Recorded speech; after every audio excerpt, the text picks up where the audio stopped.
And this is the Nilvah Nexus. James the Goy Wonder. Hi, nice to see you. No, join us on our Facebook page and on our Google Plus page, the Nilvah Nexus, and join and be a part of the conversation if you like. The invite's open to just about everybody. And jamestheidolsmasher@gmail.com if you want to get a hold of me directly. But this week I am not James the Idol Smasher. I have decided to own the Goy, since I am the Goy. Shalom, Chris. Shalom, Chris. Shalom, Rabbi. Shalom, Rosalie. Shalom to you, Mr. Birthday Boy Goy. Yeah, I'm the birthday Goy. This is on because the sun never sets on cool. That's right. It's my birthday, and so I'm just gonna kick back on this one tonight. I don't even know what a convert is anymore. Yeah, I've been having that interesting conversation myself with my Jewish friends. It's like, whoa! It's like they do still exist, and in America. It's like, wow. And they'll turn around and tell you they got 3 degrees below zero or whatever, you know, three rabbinical degrees or whatever, but, you know, they still consider the convert as a gear. Hello, Ross. Oh, Ross.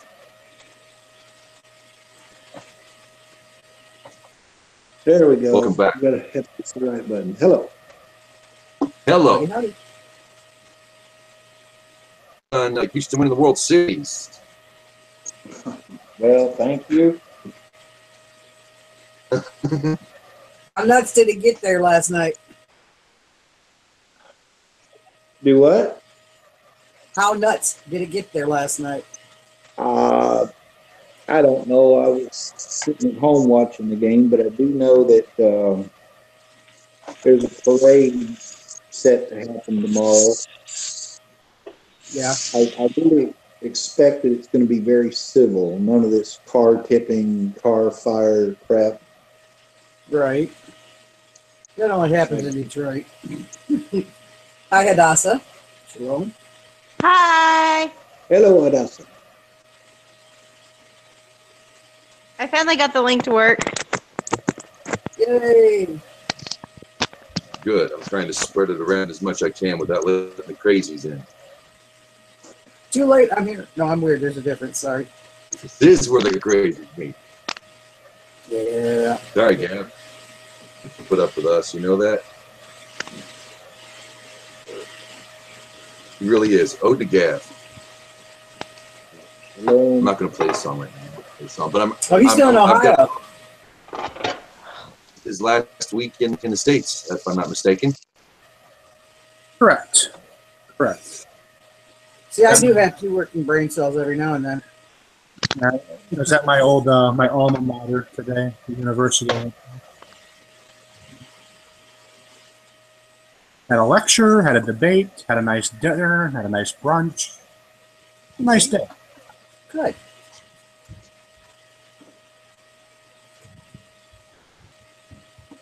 Glad to hear it. Awesome.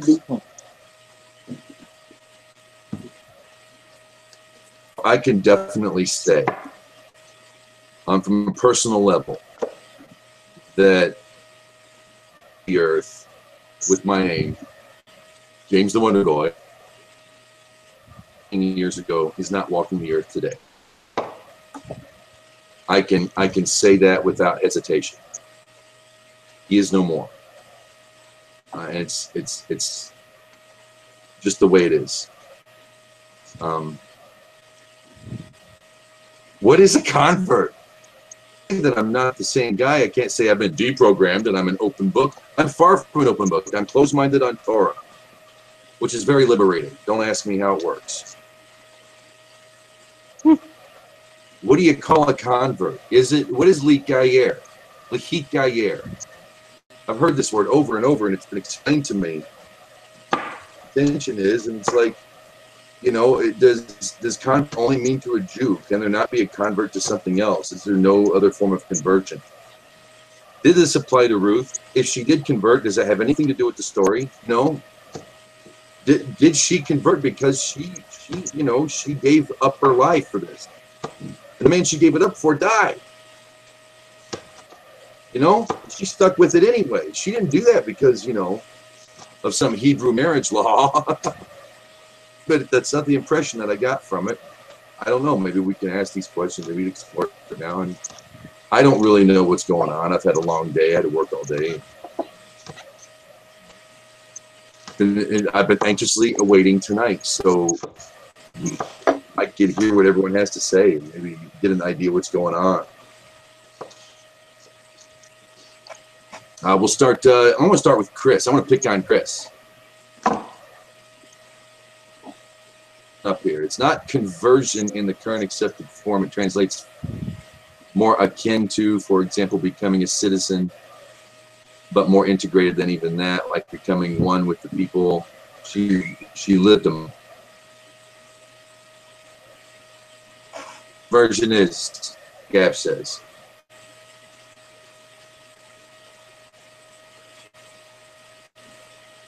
Huh.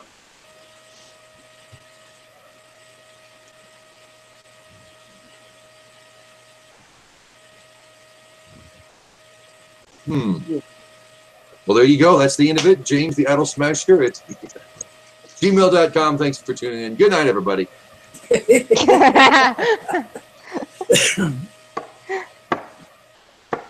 That's it. Okay. We're done. Well, in all ahead, fairness, may I be the first to say this, that your mother did a whole bunch of work here a few years back, too, and she probably did the same way you did. Except it's a boy, not a goy. Oh. You can use that as a conversion, too. She went from childless to a child, or to another child. So there's a conversion as well. Sort of mother of one, mother two, maybe, mother of mother, whatever. So there's a conversion in a way as well. So if that helps you look at it a little differently from a woman's perspective, there you go. The Hebrew word for conversion means to live among. There we go. Again, that's it. That's the show.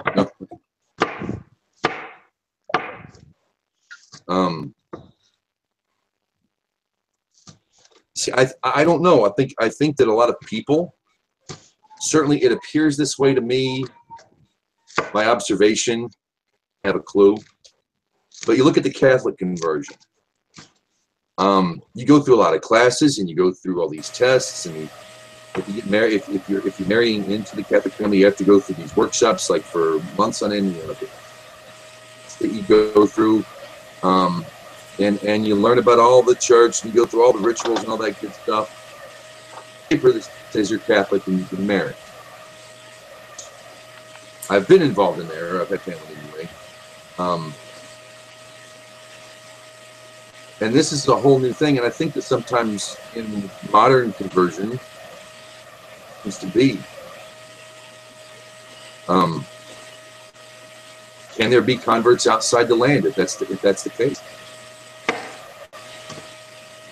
Part of being an actual community, or y'all.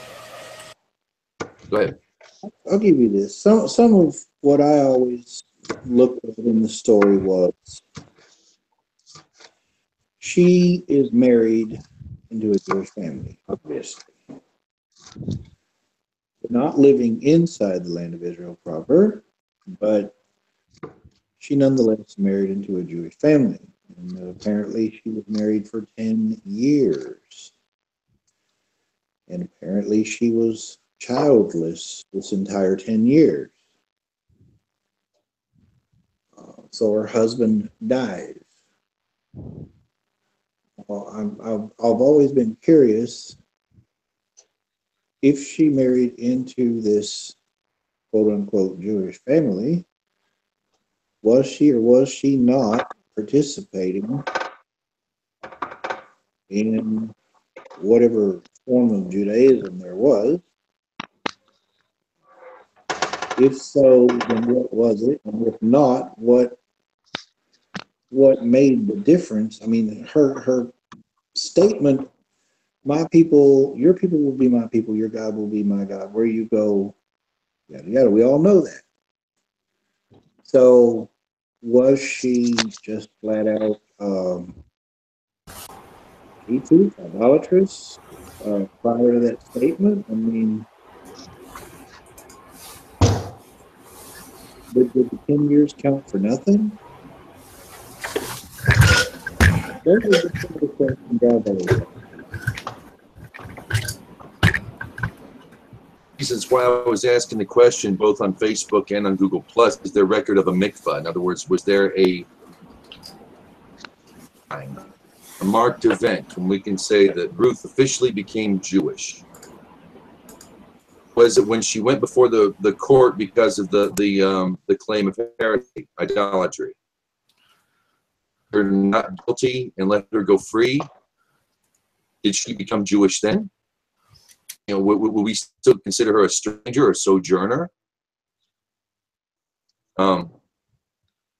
Is a good chunk of the story, but where do we in the modern, you know, or once we get past that best then, did she become Jewish? Was she made Jewish because that's just how much, because there's no one like, I hear there's never going to be another convert. This is it. Well, as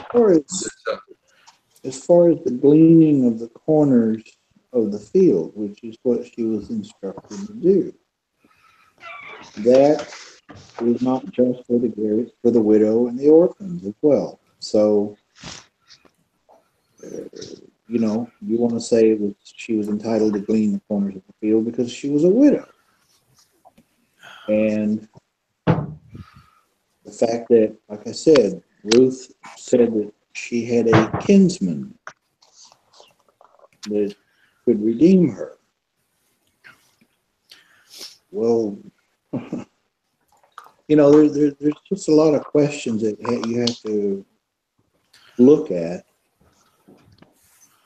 I'm not going to try to answer any of those here, but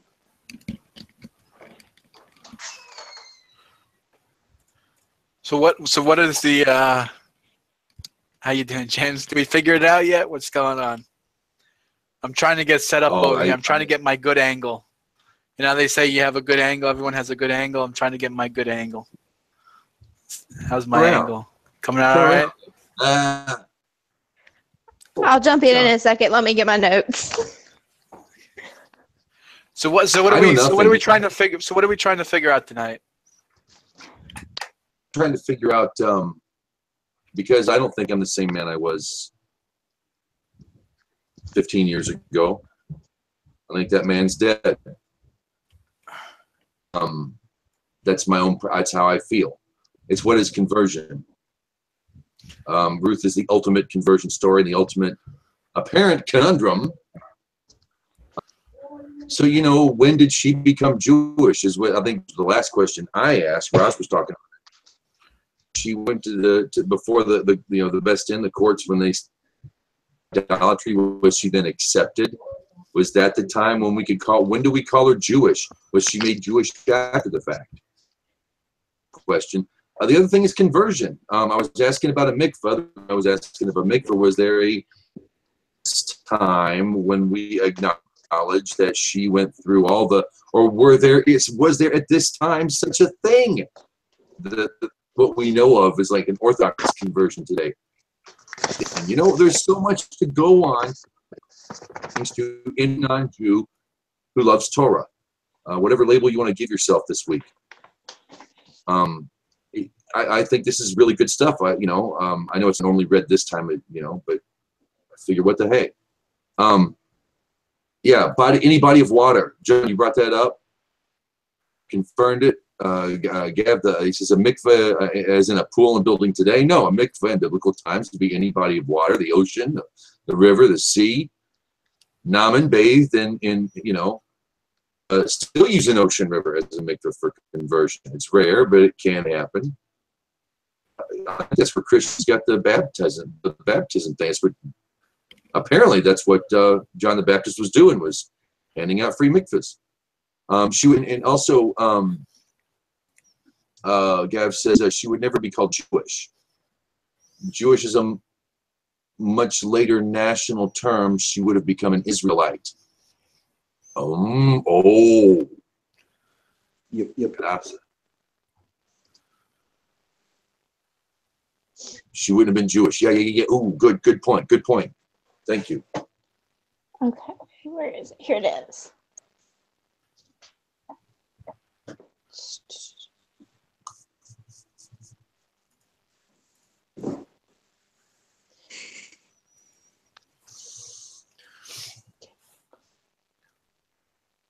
She would become an Israelite. There you go. Now, would she be in the family of Judah? Was Judah, right? Correct?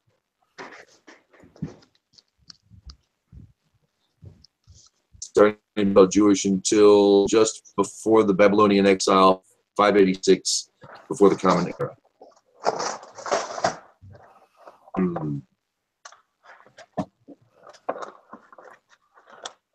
They're going to court help. They're being vindicated in a court of law. Status within the community.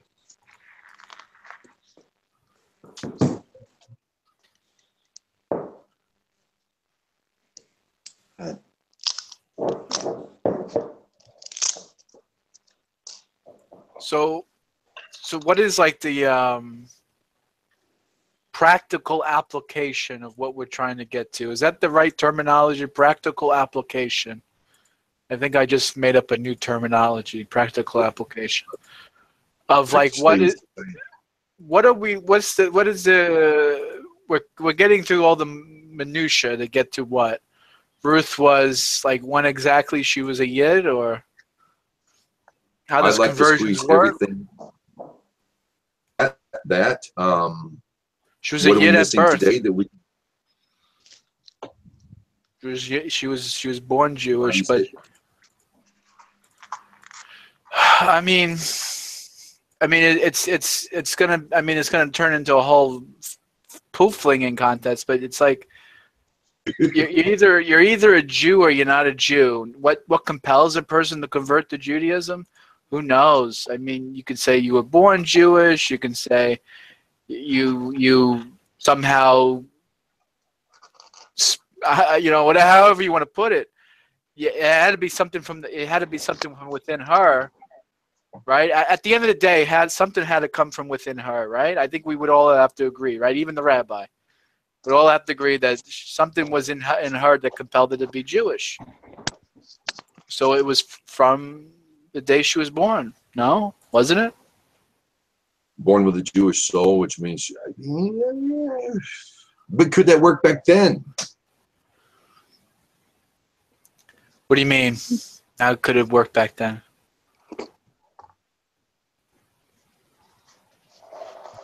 I mean, yeah, well, she's a Moabite. Could we say she was born with it? Was she born with a Jewish soul? I've heard that before, that if you're a convert, it means you've been born with a Jewish soul and you found your way home.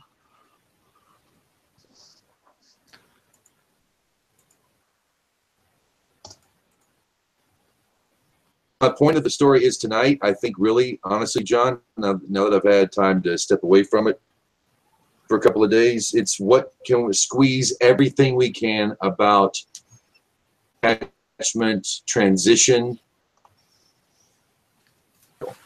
Whatever stage of Ruth's life, I think any Noahide, any Ben Noach, any can see themselves at some stage of Ruth's life. In the end, Shalom. Shalom, Asher. I was telling it, John was like, what are we getting to here? What's all this about? I'm like, I want to get to everything we can squeeze out of conversion. No matter what stage you are in, or whatever, you can find yourself in Ruth. So I want to squeeze everything we can tonight. Story and change to any one of us in our time. John, there's 3 people right there that are going, but have gone for it, already there and beyond. Whether you want with Jewish souls or not, you came out of the nations, and you the plunge, the literal plunge. You took the big plunge. So, and I would always like to think maybe one day I'll get there, maybe. So yeah, that's the point of the story tonight, y'all. Fair enough. Okay, good. And I know nothing. I know nothing. If there's one thing I've learned the past couple of days, I am just a little boy. Everywhere I go, people know the part I'm playing. And they tell me, please don't dance to what I sing. Who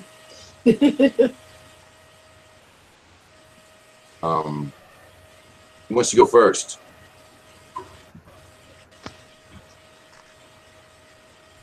Asher? Yes, sir. Conversion. About anything about conversion, for that matter, any kind, whether you're idolatry to Noahide or going all the way, anything strike you about Ruth that would that you'd like to share? Sure. Pick on everybody. Can you hear me? Just want to make sure you can hear me. Yes, sir. Okay, great. All right. So many people wonder why we never see Ruth go into a mikveh or be interviewed by a beit din of rabbis. And this hits a topic that many people fail to talk about nowadays, and that is, where did the conversion process actually come from? Because it doesn't appear in Torah, with the exception of circumcision for a male. So at the time of Ruth, also during the time of Matan Torah, conversion was pretty much deciding to enter and entering the people of Israel. And that's pretty much what conversion is nowadays. You see, conversion really just means entering the covenant. And that happens when anyone decides to take upon themselves God's commandments. That's what makes you Jewish. That's what makes you in the covenant. However, the Jewish people cannot see your heart, cannot see how eager you are to join them and keep God's commandments. So the Sanhedrin developed a formalized conversion process so that Israel could be convinced, the people of Israel could be convinced of what was already in your heart initially. You see, I mean, people think that becoming Jewish is such a big thing. If becoming Jewish was such a big thing, how can someone be born Jewish? No. What's big is what happens after you become Jewish. And that's what people fail to realize, that Hugh Hefner was born a halachic Jew, Larry David, Jerry Seinfeld, Christopher Hitchens.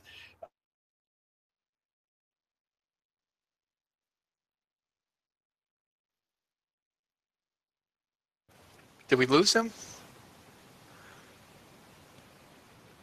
Christopher Hitchens was the last thing we heard, Asher. An inheritor of every blessing that appears in the Torah. However, the Jewish people cannot validate your intentions. They can't see what's in your heart. So they've developed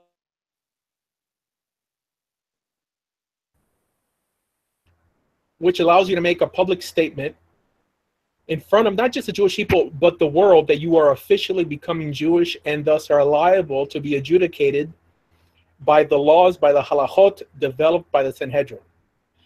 And this is something that people fail to miss nowadays. They think that the rabbi is making you Jewish. The rabbi is not making you Jewish. Actually, according to halakha, he's just witnessing your conversion. Actually, according to halakha, you don't even need a rabbi. You just need witnesses. In Jewish law, whenever you have 3 Jewish men together, it's called the beit din, but they're not really judging anything. So I've heard rabbis talk amongst themselves and say, oh, well, that's my ger. Now, when I mean ger tzedek, right? Like, I made him Jewish. He didn't make you Jewish. If anything, that waters down the whole experience. You decided to enter into the covenant. And you entered into that covenant right when you decided, when you said within yourself, Nasiv and Ishma, whether you'll take upon yourself all these commandments and choose a life of blessing instead of a life of cursing. And this is why there's so many Karaites nowadays, because Karaites, they hear what, let's say, a mystical rabbi will say, oh, well, you have to go through this conversion process, do this, this, and that. And then the Karaite will say, where is that from? And then the rabbi will erroneously say, oh, well, it was given to us on Mount Sinai.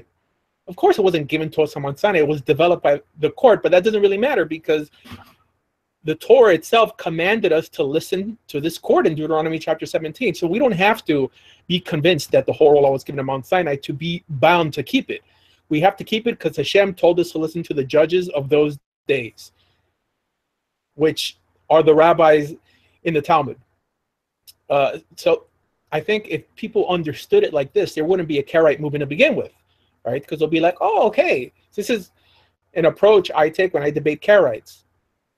I tell them, are you familiar with Deuteronomy chapter 17, Deuteronomy chapter 1, that portion in Numbers that Moses is commanded to establish a court of 70 elders, right? What happened to these individuals? Who are they? It's funny. God tells us not to stray from the right or to the left from what they instruct us, right? The mitzvah of lo tasur, of not straying.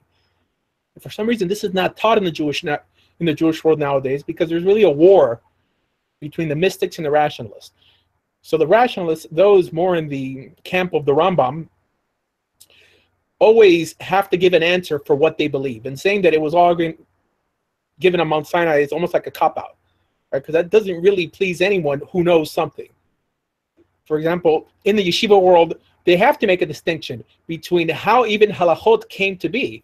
For example, the Rambam brings down that there's 13 principles of exegesis that the Sanhedrin itself used to develop or extrapolate halachot straight from the Torah, right? And he says that there were only 30 commandments, 30 oral commandments that were given on Mount Sinai. That's what we call halacha l'Moshe Sinai, but not that the whole Talmud was given on Har Sinai. So we always have to make a distinction between what's from the Torah, what's rabbinic, what was given on Mount Sinai, and what was developed by the court. What's a minhag that became a halacha? These are things that you don't get when you follow rabbis who are mystically inclined, right? Like versus rabbis who are halachically inclined. Now, ideally, it's better to find a rabbi who has both. I mean, you don't want a rabbi who's completely legally minded and, you know, comes off abrasive, right? But in terms of Ruth, that story applies today 100%. And it's funny, we see that after she converts, she's still referred to as a Moabitess. Why is that? Because what most people don't know is that the nation of Israel, first of all, was called to be a nation unlike every other nation. That means it's not like the French and the Irish and the Spanish. Back then, in the time of Abraham, your religion was your citizenship and your king was your God. In other words, as an Israelite, you would be free to worship the God of any other nation, but you would never be part of that nation.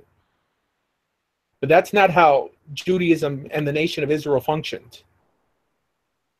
No matter where you came from, you could become part, indistinguishable from a born Jew, just like the Erev Rav, the mixed multitude that left with the Jews in Egypt.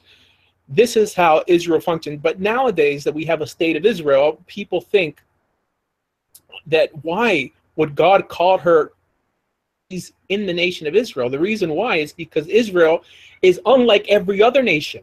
In other words, you can be an Israelite, a spiritual descendant of Abraham, and still be from Moab, and still be from other nations. It says, I believe in Isaiah 56, that the Nochri shouldn't say that the Almighty would cut me out of his covenant. And it says that this Nochri keeps Shabbat. This is clearly a convert, but it's calling him a foreigner. So nowadays, I think people put too much emphasis on this, that why is she called a Moabitess if she entered the nation of Israel? It's because Israel is not like every other nation. In other words, ultimately, it's just like an exclusive club. It's God's right hand on earth to get things done, to better the world ethically and morally through individual moral training. So I just wanted to chime in on that regarding Ruth. If you guys have any questions, yeah, I have a lot more to say. When did she convert? When would you say she converted? When she converted, when was that? When can we pick up on that? Was it the moment she said, "Your God is my God"? I don't know. I mean, I can't really tell you, but I could tell you the reason why Naomi rejected her initially. The reason Naomi rejected her is because she thought that she was joining the Jewish people only to escape the famine. In other words, now the Rambam brings this example in Serbia chapter 13 on how we question someone who we think is converting for ulterior motives. In other words, not that we're supposed to question and turn someone away 3 times every time, but like clearly, like we don't want someone who's going to cause us harm. So Naomi thought that Ruth was joining just to save herself from the famine, and that clearly is not a good enough reason to join any movement. Now, mind you, now the Talmud, nor the Rambam, nor the Shulchan Aruch ever says to turn converts away ever. It's just, I mean, it's not even a minhag. It's just like a silly custom that arose, that in some way we paskin halacha from Megillus Ruth when we don't. I mean, like the whole conversion experience and how we welcome converts, it's typically linked to how God welcomed the Jews or the Hebrews on Mount Sinai. And it's linked to that and not Ruth. I mean, Ruth is not in the Torah. Like, we don't build the doctrine on anything that doesn't come from the Torah itself. But in terms of when she converted, I don't know. I mean, it's not really explicit. And I don't really think it's important, ultimately. I would like to add something or touch base with you if I could. Are you familiar with the story of Ittai the Gittite? Yeah, we've gone over. I think you and I have gone over this anyway. Yeah. Well, I was asking Asher specifically, but oh. Well, I can't hear you. I mean, it's kind of choppy. Can you repeat it, please? I'll turn you up too. Go ahead. Okay. I was just saying, are you familiar with the story of Ittai the Gittite? Yeah. With you mean Bathsheba's husband? It's the story in 2 Samuel when King David was returning or going to cross over into Israel, and he'd been out to war. He had taken apparently 600 Gittites, or conquered them, and they were all standing at the Jordan ready to cross. And King David told Ittai specifically to go back to his people, to his brethren. And Ittai at this point, David asks him, "Why will you go with us? Return and remain with the king, for you are a nokri," that's the term that's used here, "and also an exile. Return to your own place." Ittai, it continues, "Yesterday you came, and today I should move you about with us, seeing that I go wherever I go. Return and take back your brothers, and do kindness and truth." Point in verse 21 answers him and said, "As the Lord lives, and as my Lord the King lives, that in the place where my Lord the King shall be, whether for life or death, there shall your servant be." And at that point, David turns to Ittai and says, "Go and pass over." And Ittai the Gittite passed over with David and the rest of his men. Have you ever heard this story, or are you familiar with it? I'm slightly familiar with it, but I don't know enough about it to comment. Okay. Well, I'm saying this is a similar situation, in my opinion, as to Ruth. David tried to turn him away. Ittai would have no part of being turned away. He swore allegiance to David and Hashem, of course. And at that point, David immediately turned around and said, "Well, pass over with us." instead of turning them away. I'll not comment on it any further. If you're not that familiar with it, I don't want to continue with it. I'm not familiar with it, but are you saying that it's in some way healthy for us to turn people away who are interested in coming closer to God? No, I'm just saying that this is a similar incident to what we're finding in the story of Ruth. Uh-huh. It has similarities to it. Sure. Not trying to really make anything more of it other than the fact that... I have to read up on it. I'm not really sure. Okay. But in terms of turning people away, you have to understand this is never mentioned in halachic literature, not even once. Ooh. In other words, in Yoredea, Simon 268, Sirabia, chapter 14, you have Amot, Daf 47. These are all the places that talk about how we receive someone coming to convert. And not once does it mention to turn them away. Now, it does say to question them. Why are you coming? If you notice, throughout rabbinic literature, it tells you to treat a secular Jew worse. As a matter of fact, the whole story of Yeshua ben Prachia is to push away a secular Jew or a Jew who has weird ideas with one hand and bring him close with the other. But this is never taught regarding Gentiles. As a matter of fact, in Serbia chapter 14, the Rambam says the opposite. It says, from the outset, we draw a person forth with bonds of love, lest he turn back to the bad path from the good path that he has already chosen. So it's funny how it's backwards nowadays, right? If an Israeli walks into a synagogue on Shabbat smoking a cigarette, I bet you anything they'll give him an aliyah. But if a non-Jew walks in sincerely wanting to just sit down and just be a part, like they'll question him. And in many places, especially outside the U.S., they wouldn't even let him step inside the synagogue. Now, what most people fail to understand is that there's three cardinal sins that are incumbent on Israel surviving. The Almighty in Torah says that he himself will personally destroy Israel if they mistreat the widow, the orphan, or the convert, the almana, the yatum, or the ger. Now, ger there, in my opinion, that would encompass all types of gerim, like whether it's a ger sedek, ger toshav. Yeah. It doesn't really matter, right? I mean, every Gentile, especially every righteous Gentile, is a potential Israelite. And whether he goes all the way or he stops in the middle, these are individuals that you don't mistreat. Now, for some reason, Israel has overlooked that nowadays, because you have the Rabbanut overturning conversions. I mean, something that doesn't even appear in Jewish law.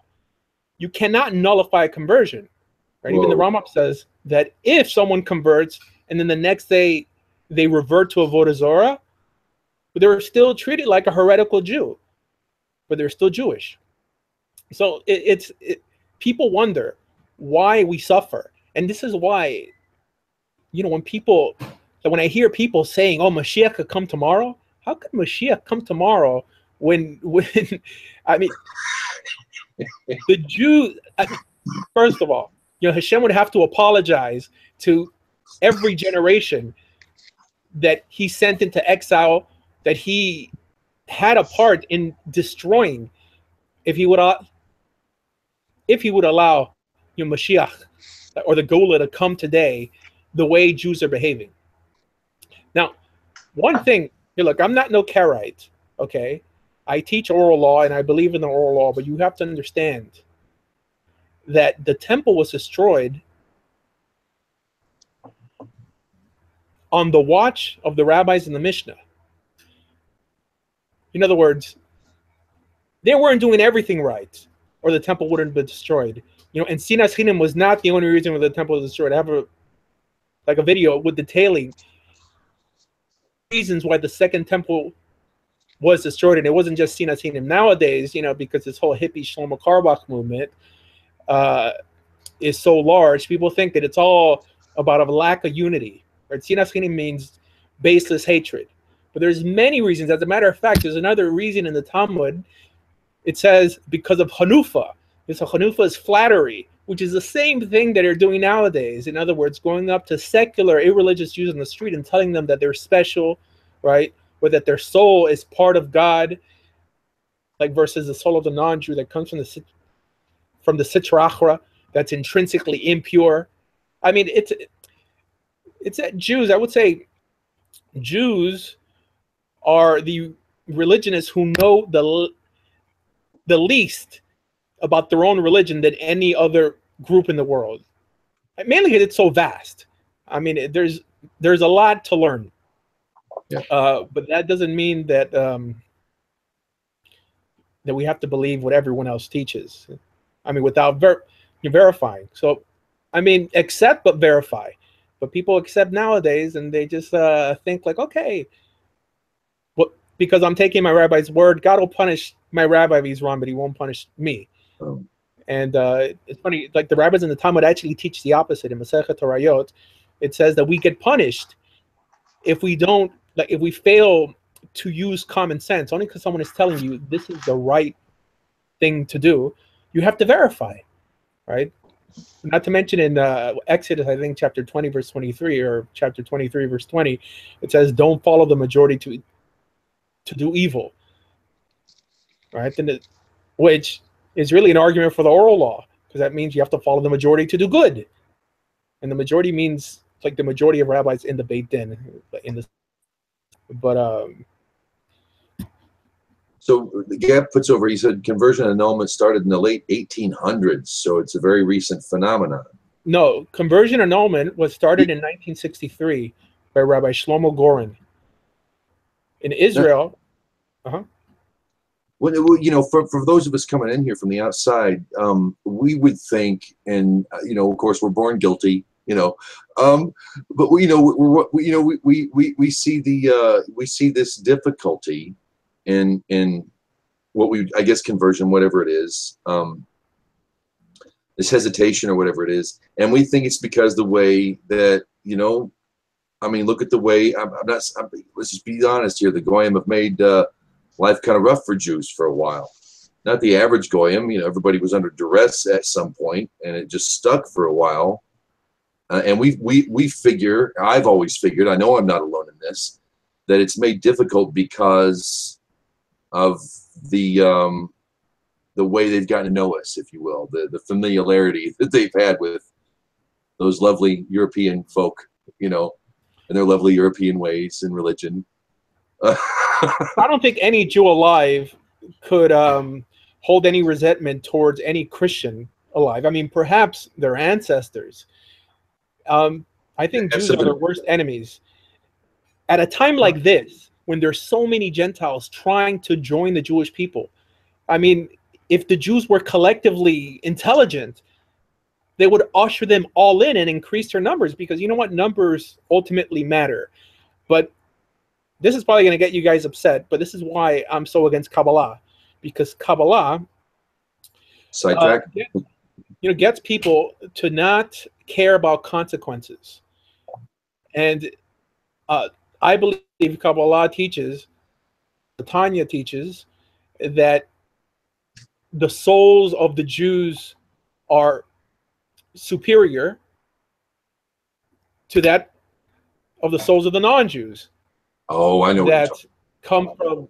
So so I believe that this has encouraged rabbis to view everyone coming to conversion, to hold them suspect in some way, guilty until proven innocent, because Kabbalah also teaches that non-Jews intrinsically hate Jews, and they're out to destroy Jews, not because of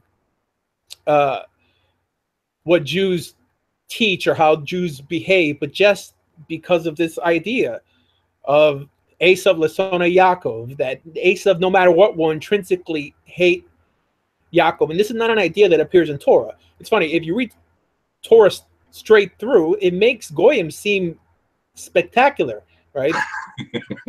It's true, and it makes Jews look bad, right? But funny, you Midrashim come and they flip it upside down, like thinking that this in some way helps the story. It actually hurts it, right? You know, what makes Torah so believable is that the Jews are imperfect, you know, and that if God could use them, God could use anyone, right? No, but they're saying, I mean, Rashi goes as far as in the Tochacha, that when God is laying down the curses on Israel, he flips it around. And he says, "Oh, well, this is not a curse; it's actually a blessing," right? I mean, just to, in some way, save faith. But I don't think this helps us. But also, one thing that hurts converts is over embellishment.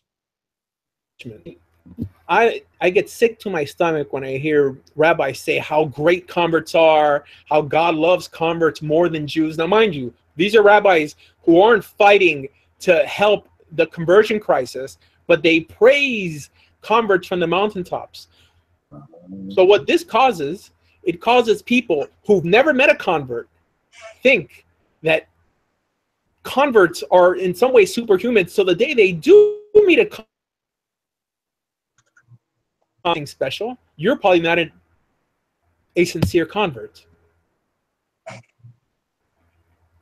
Well, and this is why the first thing that the average Orthodox Jew asks you when you tell him that you converted, apart from why did you convert, which is probably the stupidest question someone who keeps Torah and lives the benefits of keeping Torah should ask. But the question they ask is, who converted you? Yeah, I mean, does it really matter? Really? I mean, like, mind you, it's pretty hard to botch up a conversion, right? With the exception, if the rabbis are able to act like Adam, in other words, they keep Shabbat, they're not aggressive gamblers. Okay, you know, it's, mind you, it's still hard to botch it up. Even the Shulchan Aruch says that you don't need 3, you need 2. So in case one of the guys, you know, secretly, like from a Kavanah standpoint, is not there, it's still valid. Shulchan Aruch says even if it's done at night, it's still valid. But it's hard to botch it up, right? You know, but the reason they question so hard is because of this idea, because of these over embellishments that a real convert is so special that you are probably an insincere convert.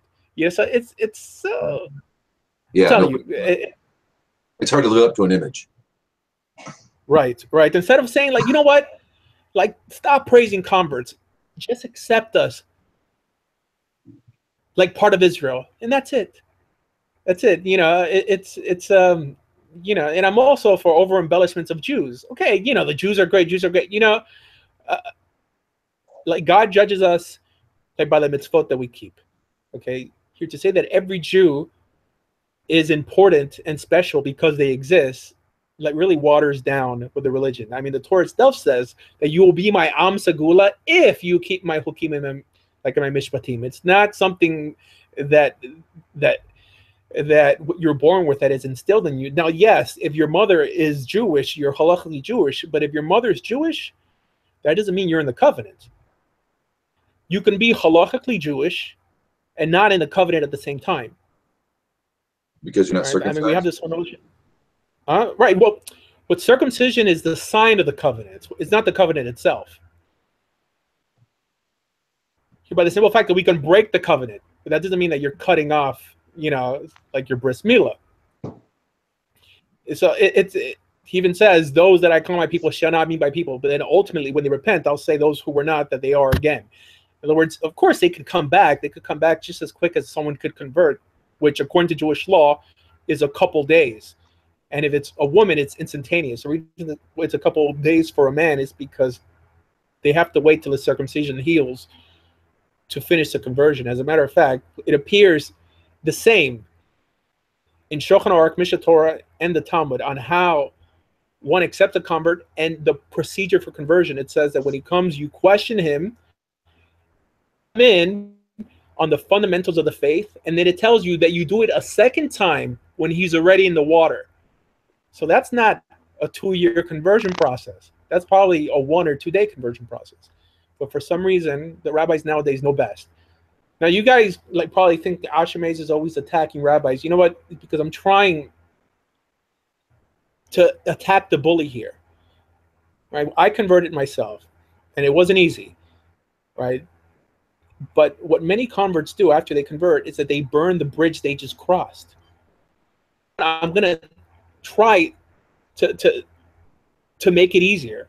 I mean, I saw this in the military when I was in the Army, right? You know, after boot camp or during boot camp, like the guys who just finished boot camp would call us cherries, would mistreat us and this and that. And I'm thinking, like, you know what? No one here who's being mistreated after they finish boot camp is going to do the same thing because they know how it feels. And that's exactly what they did. Human nature to in some way make the whole situation worse instead of like trying to defend the helpless. You know, and yeah, I mean, it's a shame. It's a shame, but I ask is, why aren't there more rabbis trying to attack the establishment in this area? For example, I'm a big respecter of Tovia Singer. I mean, I know Tovia Singer from when I lived in Israel. I mean, I spoke to Michael Skolbeck a few months ago for a few hours, and I asked him the same question. And they just don't want to get involved. But why aren't rabbis speaking out against the conversion crisis? Right? And this is why, I mean, really, I'm not a big fan of Jews for Judaism, and I'm not a big fan of even Tovia Singer's organization, is because you can't destroy somebody's faith. You can't turn their life around and not give them a viable alternative to the faith that you just destroyed. Divorces, you know how hard it is to convert, the mistreatment you go through. You lose your friends. Where are your kids going to go to school now? Who are they going to marry? What you know, where are you going to congregate? Jews for Judaism is not interested in this. They say it straight out that they're here to save ethnic Jews. I mean, just by that statement alone should get every convert and every Ger Toshav or every Ger Sedek to not listen to them again. Any other group would make a similar statement, they would be correctly labeled bigots. But for some reason, non-Jews keep pouring money into the organization. If we stop giving them money, they'll realize that our money comes from Gentiles. We have to do something.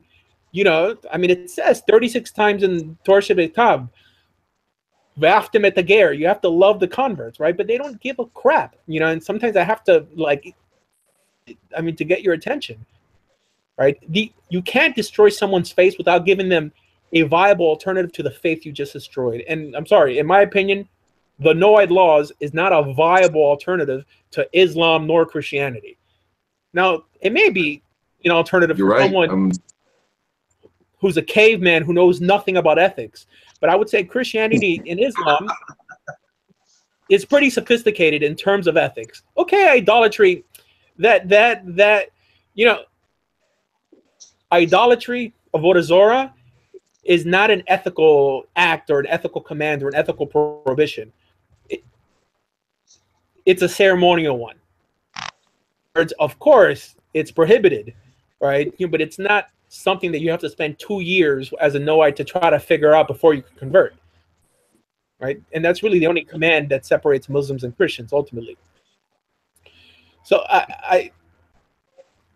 this is a frustration I have, and I know that a lot of people who probably have said bad things about me, but you know what? I'm fighting for you guys. You're welcome. And I just want you to know that. Okay, I gotta say something. Hadassah is up next. Yeah. She has notes. She's been taking notes. No, she's been eating supper. So I took notes earlier this week. I was eating supper because I figured this was going to be long. Yeah, I figured. I tried to tell you that your camera was still on, but hey. But anyway, Go ahead, Rosie. I'll finish eating. Okay. But one of the big things is that I still hold that I agree with you, Asher, on some things, but however, what I what Tovia Singer does and what Michael Skoback do are they're more or less a deprogramming necessary evil. I was real surprised when Rabbi Skoback got in, because I was told when I first got in, I was allowed to more or less stalk a Jewish site to learn. And then when the group started coming up, then I got into one, and I heard Rabbi Skoback before he got into helping some of these groups. For me, he's done, it seemed like a whole 180-degree turn. So for anybody who's helping the deprogramming of Christians coming out of that religion, because it's so vast, and there are different made-up religions, and different way people think, they need to know the Old Testament and how it is not compared to the New Testament. And Rabbi Skoback and Rabbi Singer do that very well. And that's their forte. And let them, it's like I said, you got your kindergarten through grade school, then you got your junior high, then you got your high school and your college. They're doing the elementary school things, and that's what they need to do. But they have no business telling the junior high, high school, and college professors what to teach. That's the way I look at it. Mm-hmm. They're doing their stepping stone thing, and that's where they need to stay, and they are definitely necessary. But they have to realize that their audience are mainly Gentiles. I would say exactly. They're coming out of it. Right. They're supposed to be. Yeah, they're the kindergartners. They themselves. The kindergartners are the new people coming out. Say if they're coming to Ellis Island as aliens, they're doing the deprogramming and it's helping them out. Then once you get tired of that, or you think you're ready to move on, there are other rabbis and other places and other things that handle these. And yeah, I'm glad they're doing what they're doing, and they're not jumping in on anybody else's bandwagon. And I've been saying this. They say it's for the Jewish people, but yeah, your audience are Noahides, and you're making Noahides. So, yes. Yeah, you're not making. I don't mean that in any way derogatory. You're making Benoach. Your audience aren't Jews, and those aren't the ones who give you the. Yeah, it's us, man. And that's where they need to be. Everybody needs a starting point, because you think that your religion is the right one, and if you don't realize that there's a big difference between Baptists and Catholics and all sorts of different made-up religions that you see nowadays, you're sadly mistaken, because there are. So they're there, and what they do, see, that I'll fight for them on. If they say they don't want in on this, good, because they're happy where they are and they're where they need to be. And that's all I wanted to say. That they've actually made more atheists within Jews. And this is, look, I've met many people who had their faith destroyed by Jews for Judaism or Tovia Singer, who then were left empty, not knowing where to go, and eventually dropped religion completely. Right? Because it's Judaism as it exists today is not equipped to accept newcomers. However, if you happen to have Jewish blood, they'll make an exception. Now, this is something that Tovia Singer and Michael Skoback, which I would say are the two most reputable counter-missionaries out there, should help facilitate for those they're bringing in. They just can't constantly say that what is for the Jew is for the Jew is for the Jew, when the vast majority of all their finances come from the non-Jewish world. There's something wrong with that. Like, we have to hold them accountable. Now, I go out and I fight for you guys. You know, I fight for the non-Jewish world, and all I get are mainly converts themselves attacking me, calling me a fake rabbi, a fake Jew, this and that, and standing up for other rabbis who don't give a crap about them. And this is what's frustrating. You know, that you know, I converted, and I am a rabbi. I went to yeshiva. I got smicha, right? I posted online. I'm pretty sure Torah Singers never posted a smicha online, and they'll say, "Oh, well, this is a cheeseburger wrapper or something." I mean, it's just like they don't know that what I'm doing is I'm trying to help the situation because I was there once. You know, I was there once, and I would challenge any of I these agree. I agree, and I'm glad you're helping because you are very necessary, and we need more people like you. It's wrong on my assumptions as well. Well, I'm really irrelevant compared to someone like Tolia Singer, Michael Skobek, who have a bigger audience. You know, because I don't. My field is not Christianity. You know, I'll debate anyone on any topic, but they're giants in this area. You know, and I just think it's a bit hypocritical, you know, for them to do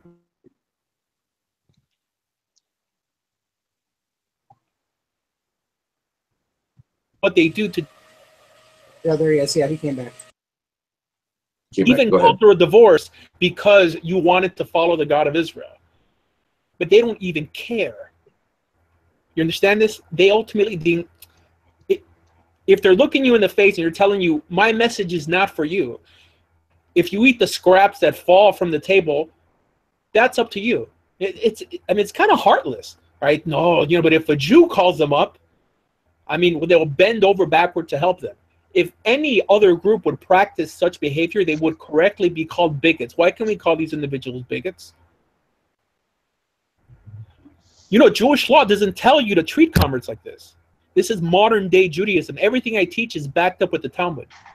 I mean, if you see even how Midrashim talk about non-Jews chosen to convert, it says in Tehum Lech that a convert is dearer to God than a born Jew. Why? Because a convert didn't stand on Mount Sinai and he believed.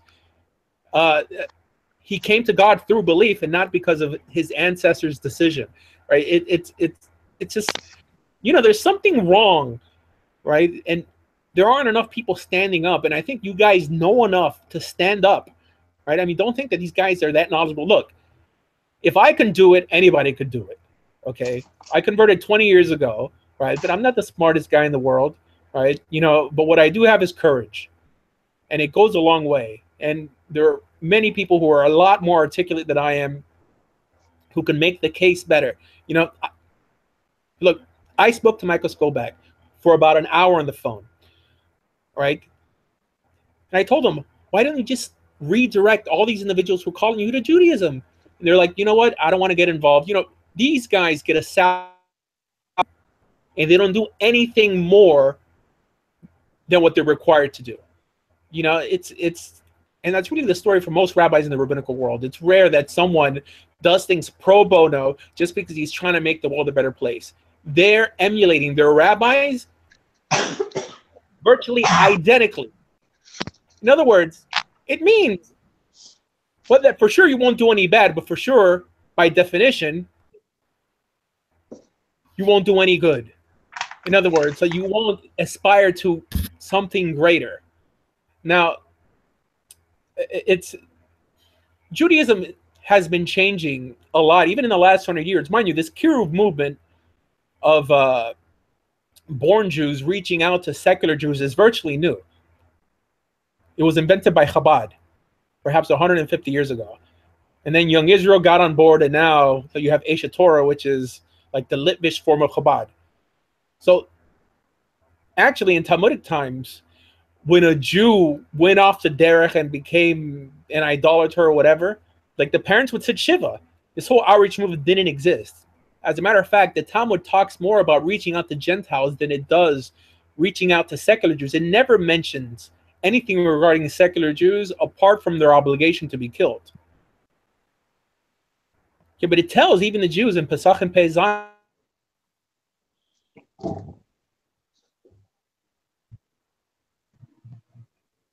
they overlook that, right? Nowhere does it say that you have to put on tefillin on atheistical Jews on the streets. Why? Because they have Jewish blood, right? There's something wrong here.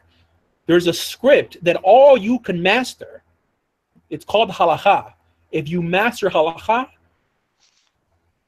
you'll be able to respond rabbi out there. So this is why I tell people coming to Judaism, stop studying all this mystical stuff.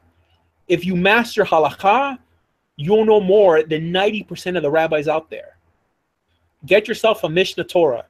It's on Chabad.org, translated into English. 14 volumes. You master the Mishnah Torah, you will know more than 90% of the rabbis out there. Because outside of halakha, it's all fluff. I'm going to stop you there. Kadase, it looks like you have finished eating. Yes. Is there anything else you want to bring up in conversion? Whatever. You're on. Okay. Go for it. Sure. I have some notes, but first I want to comment on what we've been talking about already. I really empathize, with the crisis that's going on. But to me, I don't think it's not my rabbi's fault that I haven't converted already. It's not the CRC's fault. They're doing everything that they can.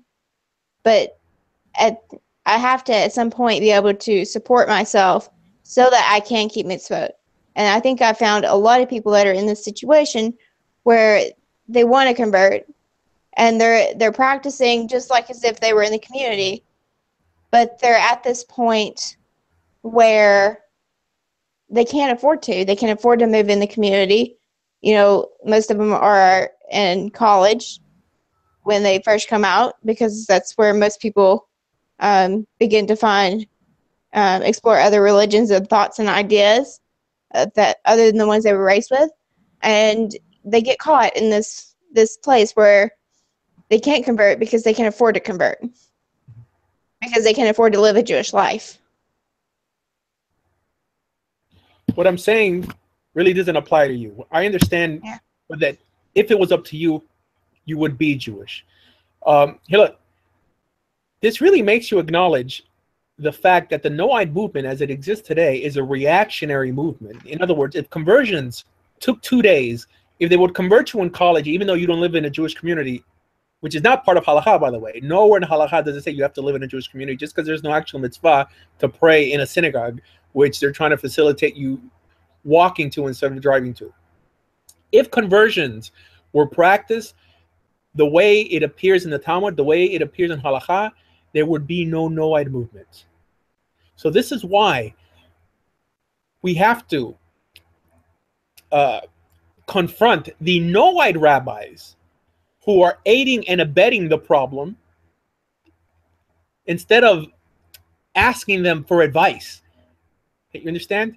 I understand that there are many people. I was talking to a guy today who told me that he can't convert because his wife's not ready. His wife may be a Christian or something. That's fine. I mean, that's understandable. Okay, that's not really, for sure, that's not the rabbi's fault. But I'm talking about those situations which is probably the vast majority of situations. I try to encourage people to start their own community, right? And now, yes, that's hard to do. But honestly, with YouTube nowadays, right, someone could master Judaism. All right, you could have classes via Skype, just in your synagogue alone. Exactly what they did with Nativ. Nativ should have been a synagogue, if not just for converts. That's fine. Why does it? This is why, when something's a reactionary movement, you don't just cause it.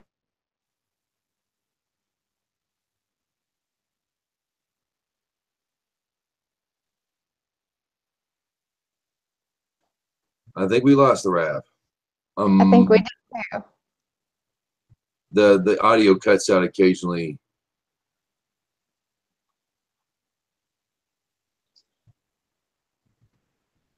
No, it's at one point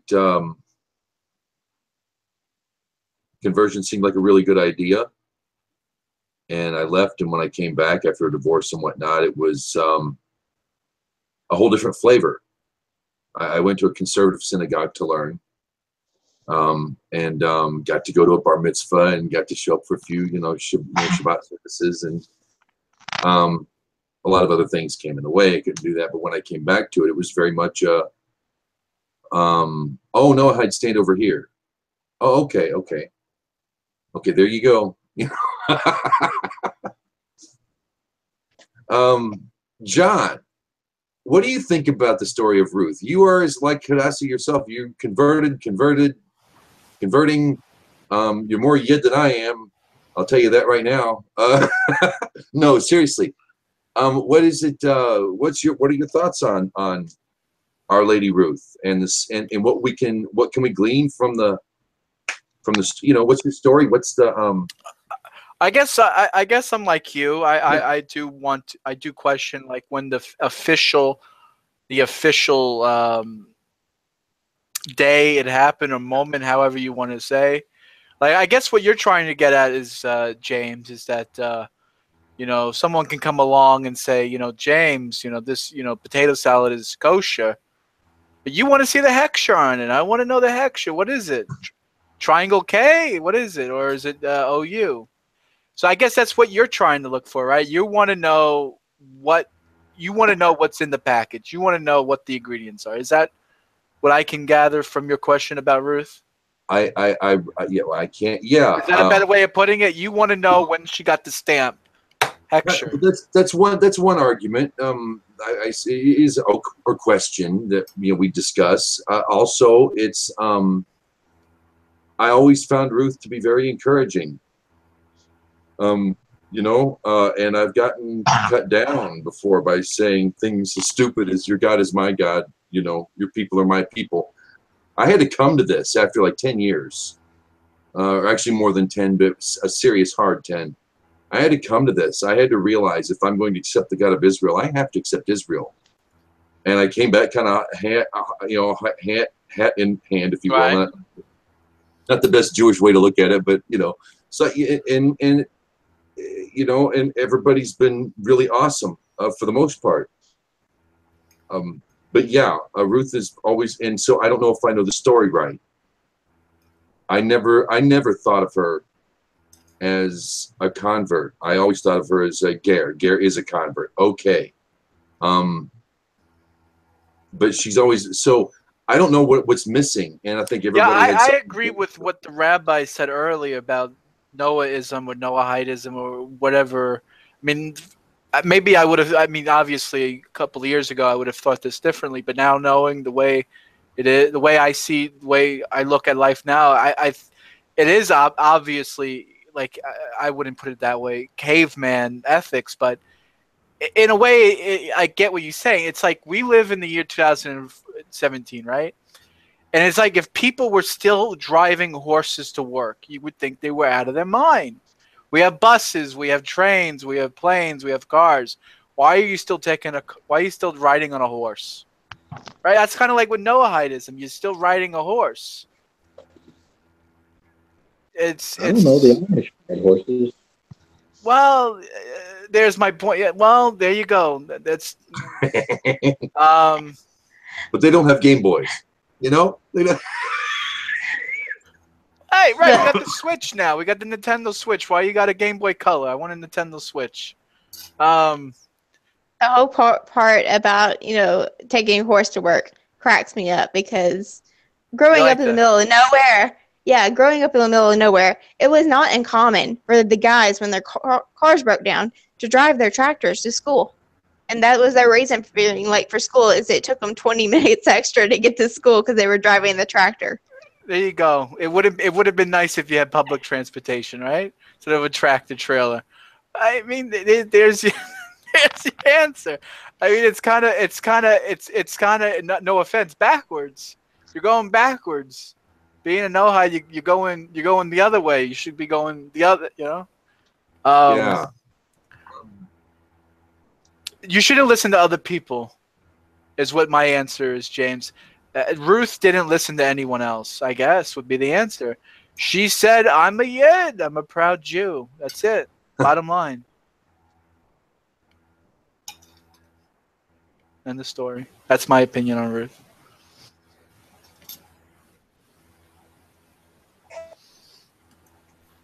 I want to know the notes. Hadassah had notes. I'm curious. Yes, okay. Please. So let's run over this real quick. If my phone dies, I'll get a charger and be back in a minute. Okay. She's still. Severely punished. And basically, where the rabbis actually took the laws for the conversion as we know it now is, it is Ruth, for the most part. You have Naomi. She has, you have 3 women here, and she tells them, go home, go home. Well, the first 2 go home, but Ruth, after this, the second time, and Ruth stays, and she, Naomi begs and pleads with her, and at this point, Ruth's response is the response, as Rashi says in following chapter 1, verse 16. Wherever you go, I will go. From here, the sages derived that a proselyte who comes to convert is told some of the punishments for violating the commandments, and so that he decides to re-eng, he can re-eng for out of Ruth's words. You can learn what Naomi said to her. We may not go out of the boundary on the Sabbath. She replied to her, wherever you go, I will go. And this goes on through all of the responses and talks about the different commandments that we are supposed to let non-Jews know about in order for they have to be knowledgeable about in order to convert. And your question is what point does she convert? Which is really what I wanted to hit on the head. I think that was kind of what started this whole Ruth theme this week, right? So basically what you have going on with Naomi. That doesn't reflect on anybody or any rabbi or anything like that. That was my thing. So I just want to make that clear. Yeah, no, that's really what our topic was about privately. But we got it. What are you reading from? Me? I've got an art scroll here. I've got Chabad pulled up. I've got some notes. All right, so there's only 3 places in all of actual Jewish law that speak about converts and how to accept converts. And none of those places link it to Ruth. As a matter of fact, with the Rambam, links it to a passage in Hosea, chapter 11, that says that when Israel was young, I loved him, and I drew him forth with cords of love. In other words, it links the convert to Israel when they weren't in the Sinai covenant yet, and the Almighty drew them forth unto himself. In other words, I would like to see, I could tell you, Shulchan Aruch Yoreh Deah was Simon 268, Esurabia in the Mishnah Torah with chapter 14, and Masechet Yevamot, Daf 47. So sometimes people go to Chabad and this and that, and they're getting opinion literature. This is why I tell you guys to master the actual halakha, and you'll be able to quote it, right? Well, if a rabbi says something nowadays, it really doesn't carry any weight if they can't link it to the Talmud itself, because the Talmud is ultimately the Mishnah is where halacha comes from. And so it's I'm not sure that where even turning away comes into play, right? It's not. First of all, we don't learn anything practical to behave in books outside of the Torah. In other words, Chazal by practical halakha from either rulings amongst themselves or from verses in the Torah, right? But the Torah is a guide. Like, you can't establish a practice because Ruth did something. In other words, nowhere does it say that we paskin like Ruth or the book of Ruth or even any other book outside the 5 books of Moses. I'm saying, it doesn't matter what Chabad.org says. You have to see the sources for it. I'm not here. Perhaps when Naomi, apart from turning Ruth away 3 times, followed a practice that existed in the Torah itself, but we don't learn how to treat converts from Ruth. It's just not a, I don't want to I don't want to make it seem like I'm attacking you or anything. I'm just saying that in the rabbinic world, they'll tell you that converts are accepted the way God accepted the Israelites on Mount Sinai. So if Ruth is anything, it would be not to the movie. I showed the movie to my wife, and throughout half of it, I was like, "Don't taunt the gear! Stop taunting the gear! Oh, stop! What are you doing?" And she's vindicated, you know. I mean, she had a destiny there, but you know, at the time, you're like, ah, her hair I have left out. I think there should be a class for Noahides to learn how Jewish law actually works, right? I mean, it's not just like quoting the Lubavitcher Rebbe or quoting a rabbi that existed 100 years ago. All of Jewish law has to come from the Mishnah, 100%. The Gemara comments on the Mishnah, and then the Rambam codified all the laws in 14 volumes. And then later on, the Shulchan Aruch used the Rambam, used the Rosh and the Rif to introduce his compilation of Jewish law. But Jewish law has to come from the Mishnah. In other words, and when someone gives a class on where does this custom come from, where does the halacha come from, is this even a halacha? It has to come straight from the Talmud, always, every time. But you can't quote, So Mazel or some, or some Kabbalistic text. Anything outside the Mishnah, specifically the legal portions of the Mishnah, are commentary, secondary, and ultimately disposable. Not that it's bad, but it's not binding. In other words, I think this is where because I really like legalistic looking at stuff as, do have a thing for that. Divine Code came out, perfect book. But man, does that give a non-Jew an introduction into how you think of law, how law is broken down. Which book? Severe, and it ends, merciful. I wonder about, I've always wondered about, I've studied it in depth. I mean, one of them's already fallen apart. There's also a thing, I've got this thing, I've always been attracted to the mystical, the law I get, and when you want to the law, if you will, you want to conform to that law, you want to live within that. Then in my head heals to this, because I think maybe it's because of I was raised Christian, but I went into a bit of martial arts and Buddhism and whatnot. I appealed to that flavor. To have that flavor in Islam, Judaism, it's minor, it's not binding. You don't buy it. I learned that right off the bat. I was fortunate because a lot of people don't. But that mystical bit really does sweet. It's like honey. It just helps the pill go down easier, I'm not saying mysticism is bad.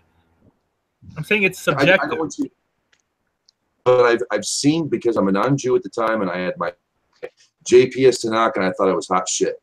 In my 20s, and yeah, I thought I was the thing. And people saw me with this book and these two books actually. I'm telling everybody about it. I was having fun at parties, beer and Torah in my mind, right? Okay.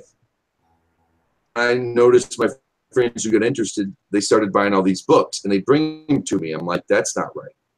Kabbalah. I'm going to say that 90% of what I find to be called Kabbalah out there is utter. It's, I don't want to say witchcraft, but it's not the right word to use. It's witchy. How's that? Is that cool? Hey, look, let me try to break it down a little bit. Because I don't want you guys to get the wrong idea. I'm not bashing mysticism in any way, but just let me, like, from a yeshivish perspective, explain what Judaism is, what's binding, and what's optional to believe, but not always necessarily bad. Right? I mean, some things are optional to believe and not bad. Look, everything has to go back to the 5 books of Moses. The reason we have an oral law, the reason we listen to the rabbis, is because there's a commandment not to stray from the rulings of the elders. This is the only reason why we believe in an oral law to begin with. And it commands us to do what they tell us to do, although it doesn't command us to believe what they tell us to believe. In other words, there's no commandment to believe the rabbis. There's a commandment to obey the rabbis. Now, everything outside the 5 books of Moses is there to point you back to the 5 books of Moses. And that goes for the prophets, that goes for the writings. That anything metaphysical, spiritual, even Kabbalistic, that appears outside the 5 books of Moses is only opinion. Because the 5 books of Moses are the only books that contain what we receive directly from God himself. So for sure, safe with Torah. Any book that written 500 years ago with the Ramchal,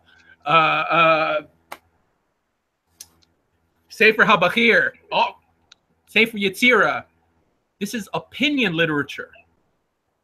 And we know it's opinion literature by the simple fact that they contradict themselves amongst themselves. But that's fine, because they have a lot of beautiful things to say, and sometimes they have a lot of silly things to say. Okay? We have to take it with a grain of salt, like they say. You have people building their whole theological outlook on midrashim, on books written 500 years ago about mysticism, you know, on the Garden of Amunah, on other books of Rabbi Nachman. No, I mean, this is everything metaphysical has to be contained in the 5 books. Everything that we have to keep from a legal sense is what we take from the rabbis. This is why we have codifications of Jewish law. This is why we have a Mishnah Torah, Shulchan Aruch, even a Mishnah Berurah. In other words, what they did was they separated the binding law that appears in the Talmud from the midrashim, because midrashim are optional to believe. And there's even a saying that if someone accepts all midrashim, you know, like they're an idiot, but if they reject them all, then they're a fool. You know, it's they're ultimately there to bring you back to Torah. And the rabbis like the Rambam and other codifiers are there to help you understand halakha lemaseh, practical halakha, so you can fulfill your obligation of listening to this court, i.e. listening to the rabbis. So that's Judaism. So someone quoting the Ramchal, this and that, you know, it's only his opinion. And that's hard for people to understand, that the Rambam himself also had personal opinions that went contrary to the opinions of other rabbis. I mean, mind you, the Rambam's books were burned by other rabbis that we consider very capable to instruct, to speak for Judaism. Why? Because even the rabbis... Yeah, go ahead. Go ahead, please. Even the rabbis of the Talmud constantly made a distinction, even between rabbinic law and Torah law. But why is this never taught? Why isn't it taught that there's a distinction made between Torah law and rabbinic law? There's even a principle. We say, Safek de Rabbanan lehakel, that if something is rabbinic, and we have a question on it, a question in its execution, we're forced to be lenient on it. And then Safek the right to lechumra, that if something's from the Torah, we're forced to be strict. Why do they make that distinction and we don't today? So why is it that a Chabad rabbi can stand up and says, you know, and say the Torah teaches, and then quote the Tanya? It's a gross misrepresentation. As a matter of fact, that we have a mitzvah. It says, Lo tosef halav v'lo tegram mimenu. Don't add and don't take away from the Torah. This is an actual mitzvah brought down by the Rambam Sefer Mitzvot, the notion of being a Baal Tosif, of adding to the Torah. And this applies both to the oral and written Torah. So if someone says the Torah teaches and then quotes the Ramchal, they fall under the Averah of being a Baal Tosif, of adding to the Torah. But no one makes that distinction nowadays because Kabbalists don't make the distinction. If they made that distinction, the Kabbalistic movement wouldn't exist. The Kabbalistic movement exists because they have congregants who were made to believe everything their rabbis taught was also given on Mount Sinai. And this is why we have a Karaite movement today. We always have to make a distinction, and everything has to go back to the 5 books of Moses. Right? I mean, it's a shame when I see someone who used to be a Christian, who used to walk around with the Bible under his arm, right? Sola Scriptura, and now suddenly they're in some way with taking advice on how to relate to God, authoritative advice, like from Rabbi Nachman, or Rabbi Nassan, his student. So it's kind of, you know, instead of saying, no, this is just good advice. You know, it's a proverb. It can help you, but it could also hurt you. So it's up to you not to check your brains at the door. Yeah. And this actually ties back to the Noahide movement. The notion that someone who keeps the Sheva Mitzvahs because they were given to Moshe and Har Sinai is like one of the Hasidei Umot HaOlam, and they have a Chelik in Olam Haba. That's only opinion. The notion that pious Gentiles have a share in the world to come is only an opinion that 50% of the rabbis in the Talmud disagreed with. The Rambam mentions in Hilchos Malachim, they do have a share. He says in Asur Biyah, they don't have a share. So this is why I confront the Noahide movement. Not that I don't believe in the Noahide movement. I believe in the Noahide laws. Absolutely. The Sheva Mitzvot B'nai Noach is part of Halakha. This is how we adjudicate Gentiles living in Jewish lands. Absolutely. However, it's not something to build or to offer someone to build their eternity on, because it's not something secure. Here nowadays, I heard the other guy say that someone that wouldn't eat triangle K, you know, someone would eat star K, right? Only owe you this and that. You know, a Jew nowadays would not eat a French fry from a questionable hashgacha. A Gentile with God built completely on machloktot, on disagreements. Like, you know how silly that sounds? Now, if we know anything, we know that the way we please God 100% according to the Torah is by keeping his mitzvot fully. And part of that mitzvah, I mean, part of those mitzvot is circumcising yourself and entering the Jewish people, choosing life, like he says in Prashah Vayeira, versus choosing death, i.e. choosing Torah. That's what we know for certain. Whether there's a world to come, okay, like perhaps we don't know that for certain, but some things are truer than other things, right? So if I had to put my money on anything, I would put my money on the people who keep God's commandments as it appears in the Torah and pleases God as it states that those who keep in the Torah, like keep the commandments, do. And that's becoming a full Jew. And this is why I even go out of my way to debate Noahide rabbis or Noahide teachers, because they're really building their whole foundation on sin. I'm not saying it's bad. I personally believe that righteous Gentiles have a share in the world to come. Mind you, the Torah doesn't mention a world to come. The Torah doesn't mention a hell, right? But I believe in one. But I don't think it requires me to believe in one. I think the Torah wants us to be more earthly minded than heavenly minded. It says in Deuteronomy chapter 28, verse 29, that the secret things are for God and only the revealed things are for us. But mind you, I believe that Gentiles, righteous Gentiles, have a share in the world to come, but it's not certain. And it's not certain among the rabbis. But if you only read Kabbalistic literature, you're only going to get one opinion. And this is what I try to just repeat over and over again, and people think that I'm crazy. They're thinking Ashkenaz denies the Torah. What do you mean? I mean, deny the Torah. You know, I just study portions of the Torah that for some reason these Noahide rabbis fail to instruct their students on. Right? You know, it's not that I'm against the Noahide movement, right? I just think that you should aspire to something more. Right? If your kid wants to enter the medical field, you don't tell your kid, okay, be a nurse. No, you say strive to be a doctor. Okay, you can't be a doctor. I mean, you're a Noahide already. Like, you're a Ben or Bat Noach anyways.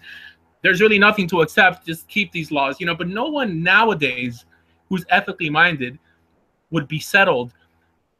Would settle for six negative commandments and one positive commandment. I've always said it's a tease. It's like a tease. You're not. It was never. Welcome back, John. It was never. Honestly, I swear, it's never been enough. It's never been enough. It never quenched my thirst. It was the base. It wasn't the house. You know, it was a great foundation, a solid, a bulletproof foundation. But I never felt secure. I felt comfortable enough to say I have an identity for a lot of years. It was nice to have an identity. But I always, my eye always strays to Israel. It always comes back to getting a job in Israel. Why? You know, because the Torah doesn't give another standard. See, that's why. Yeah, right. There's one direction. That's one. It's the there's no other way to go. It's. Midrashim do. Remind you, it's a medrash that teaches that 6 laws were given to Adam Arishon and the last law given to Noach. It's only a medrash. You have people making a mountain out of a molehill because of a medrash. The only thing a Jew is required to believe regarding the Noahide laws is that they were developed by the Sanhedrin to adjudicate Gentiles living in Jewish lands. And this is how the Rambam teaches it. That a ger toshav could only be made in Eretz Yisrael. Okay, the Kesef Mishnah comes in, Rabbi Yosef Karo, and says, no, a ger toshav could be made anywhere. This shows that they're not even sure of what a ger toshav is and what he's has to keep. In Masechet Avodah Zorah, it gives 2 opinions. One opinion is that he keeps everything, another opinion is that he only keeps 7. They don't know. They don't know. You know what? All these rabbis who push the Noahide laws, you should ask them. If they found out tomorrow that their grandmother, God forbid, wasn't Jewish, would they reconvert? Or would they remain a Noahide?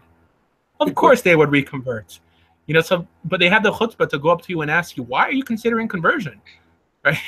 I mean, why? I get that. I've gotten that from Jews before. Why? I mean, it's really, no, you should ask them, why do you continue, or like, why do you decide to remain a Jew? Right? You know, only because you were born Jewish. Okay, fine. I mean, you could easily join the vast majority of Jews. I would say probably 93% of them who have walked away from Torah completely. Right? It's these are things people don't talk about, and I don't know why. You know, like I think they're too busy walking on eggshells around Jews because they don't want to be called a Nazi. Right? Oh, well, you can't question a Jew, you can't question a rabbi. Hey, look. They like it when you question some of them. Right, yeah. But if you don't accept their answers, then they'll throw you out of the yeshiva. Here, look. The longer the beard typically means the less impressive the individual. And this is something you're going to learn in the yeshiva world. The giants in Judaism are not guys with huge black hats and long beards. They're guys in yeshiva university, real big scholars who have balanced modernity with Judaism. Not Kabbalists. I mean, I've spoken to Kabbalistic rabbis, and I'll tell you, I mean, a lot of them are clueless of Jewish law.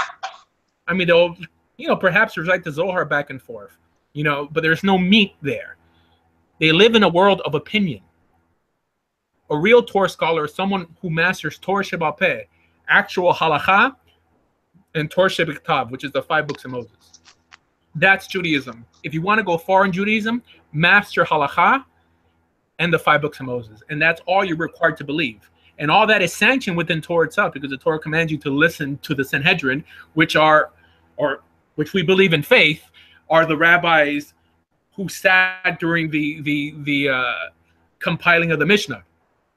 So that's fine. That's Judaism. Torah Shebiktav, the 5 books of Moses, and Torah Sheba'al Peh, the Mishnah. That's it. Everything else is optional. Uh-huh. Okay, so with all due respect, I understand you calling me out for a specific reason. Number one, I would have had more, but I didn't feel like driving to university this week because I had been sick to go get more sources. So Rashi is the best thing I got this week, but I was actually going somewhere with this, getting off of this to go to a point or a question that I had that was later on the story. After this, you can go, I believe, what did I write down? Was in chapter 3, verse 3, and where it tells Ruth, where Ruth is told Berachat. And my question is that a possibility that that's when she went to the mikveh, not to just marry, but to become a Jew as well. There was no mikvah back then. And the Torah doesn't say that you have to enter a mikvah to convert. The mikvah is a later rabbinic ruling. Now, yes, mind you, a sacrifice may have existed at the time. I mean, most people don't know that every convert has to bring a sacrifice. But because there's no temple, the idea is that when there is a temple, that every convert who converted in the past has to bring that sacrifice. But there was no mikvah. I mean, we shouldn't take everything that's rabbinic and say that it was given at the Torah, because even the rabbis in the Talmud don't say that. They say this is rabbinic and this is from the Torah. Like, why can't we just say that the conversion process as it exists today wasn't practiced in the time of Ruth? It's you know, when I hear Rabbi Mizrahi trying to justify to a Christian that Abraham, Avraham Avinu, kept all the Torah, including the rabbinic laws, I know that we've already lost. Mind you, you don't have to believe this. Only mystically inclined rabbis teach this. There's many rabbis. Are you kidding? But that teach that the Torah didn't exist till it was given. Now, when it says that Avraham Avinu kept my Torah, I mean, Torah just means instructions. Only because it has the word Torah doesn't mean that Moses was walking around, with the little chumash in his pocket, in some way knowing what was going to happen. It's just. If you guys ever go to Israel, and I encourage you guys that when you do convert, Israel, enter yeshiva. You don't have to pay. Like, if you don't have the money, they won't charge you. Go to Eish Torah, go to or Sameach.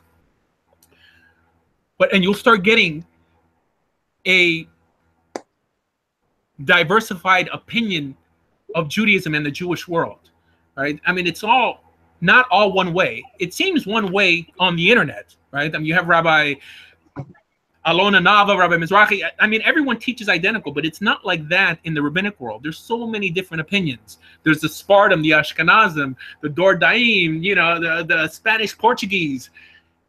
And they have different sources that you never even heard of. It's just because people are limited to YouTube, and for some reason, YouTube draws, or at least the people who get the most attention on YouTube are really like the naysayers. Everything, I mean, it really forces you into OCD Judaism. There's no way that a normal person could take everything that's taught in a Rabbi Mizrahi video and not become a complete hermit.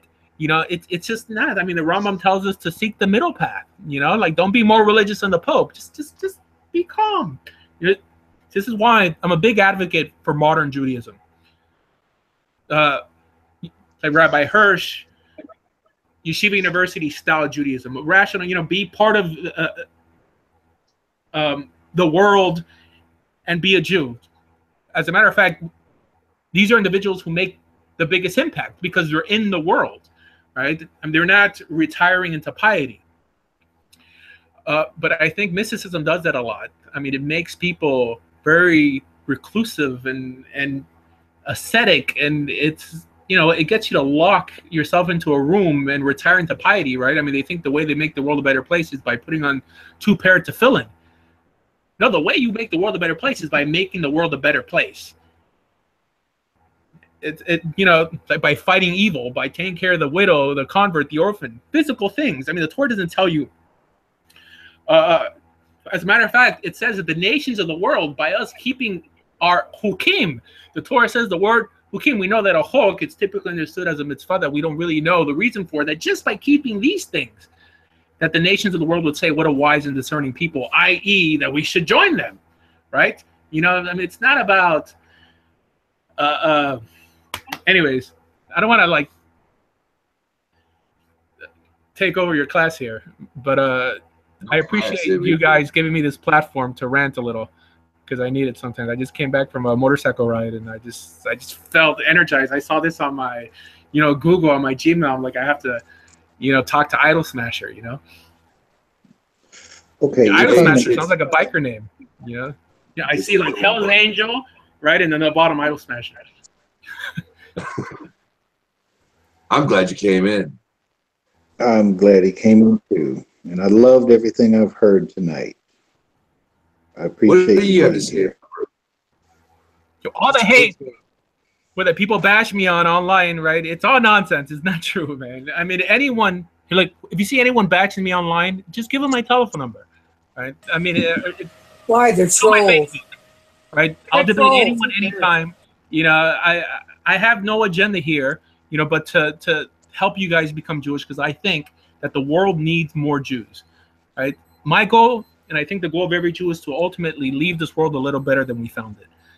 And I think the purpose of becoming Jewish or even remaining Jewish is ultimately to bring peace to this world and to ultimately make it a better place.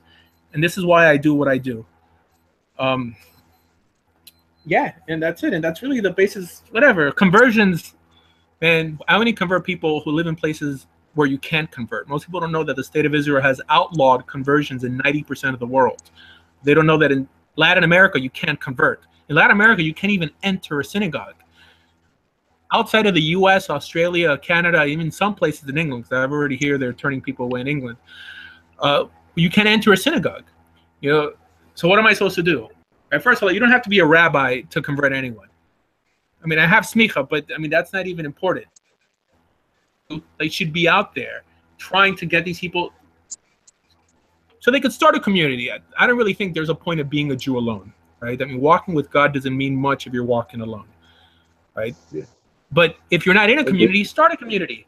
Like, go on Craigslist, post your Shabbat meals. Every week in my house, I have Shabbat meals. I have 20 to 30 people, God willing. I mean, sometimes less, right? But it's very easy. Like, you know how many people in your community probably feel the same way you do, or rejected and don't have anywhere to go? You post in your house, Shabbat meal followed by Torah study, right? I guarantee you in 2 years, you have 50 people. And then I'll convert you. I'll bring you a Sefer Torah. That's how Judaism grows, right?